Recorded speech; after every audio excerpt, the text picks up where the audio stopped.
Assalamualaikum warahmatullahi wabarakatuh. Saya Rena Faradiba. Di sini saya perwakilan dari kelompok 1.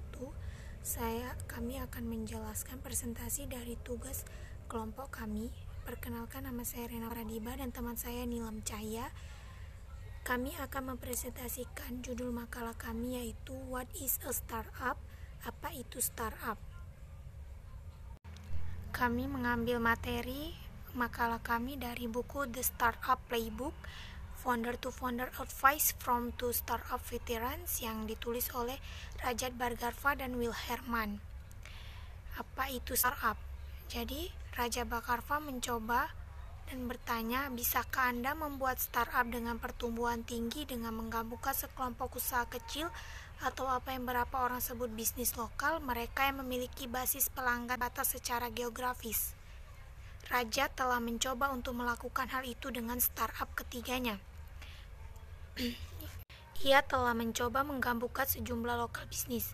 Rajat Bhargava adalah seorang pendiri perusahaan yang bernama Interlian yang berfokus pada mengakuisisi dan integrasi perusahaan web hosting kecil.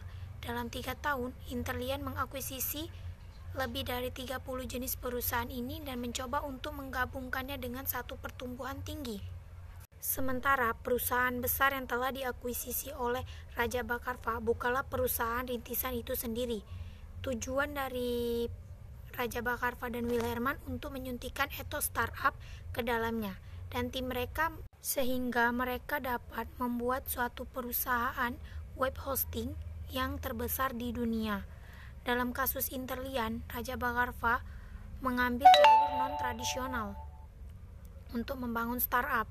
Mereka menciptakan perusahaan yang tumbuh sangat cepat yang akhirnya go public. Kemudian diakuisisi untuk $1 selama penurunan .com. Kemudian saya ingin menjelaskan startup exist in many sector. Startup ada di banyak sektor. Sementara sektor teknologi paling menarik perhatian, terutama secara di sosial media. Startup ini berasal dari industri dan banyak sektor.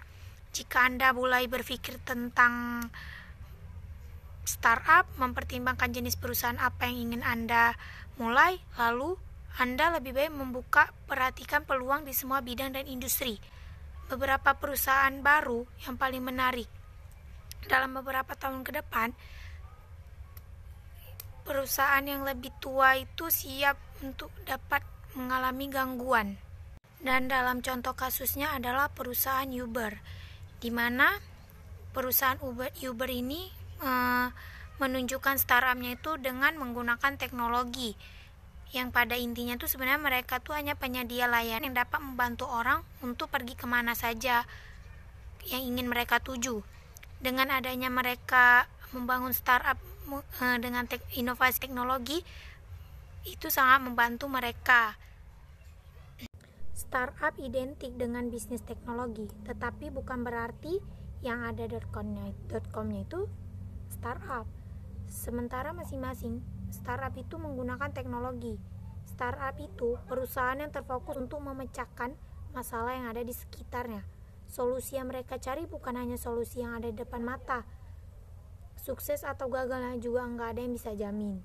Startup memang umumnya memanfaatkan teknologi karena bisa mempercepat pertumbuhan atau growth. Kalau kata anak startup itu penting agar dapat membawa perubahan besar seperti perusahaan-perusahaan yang ada di contoh seperti Uber, perusahaan-perusahaan kayak Google, Apple.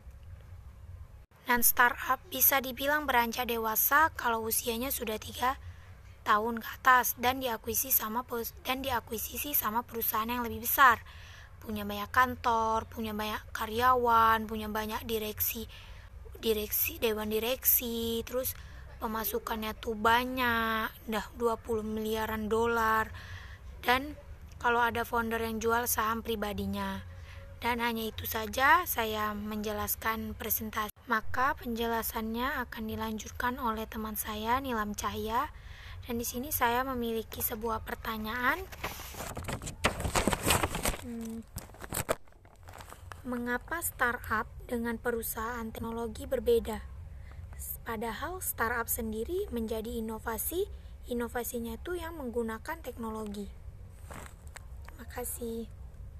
Assalamualaikum warahmatullahi wabarakatuh.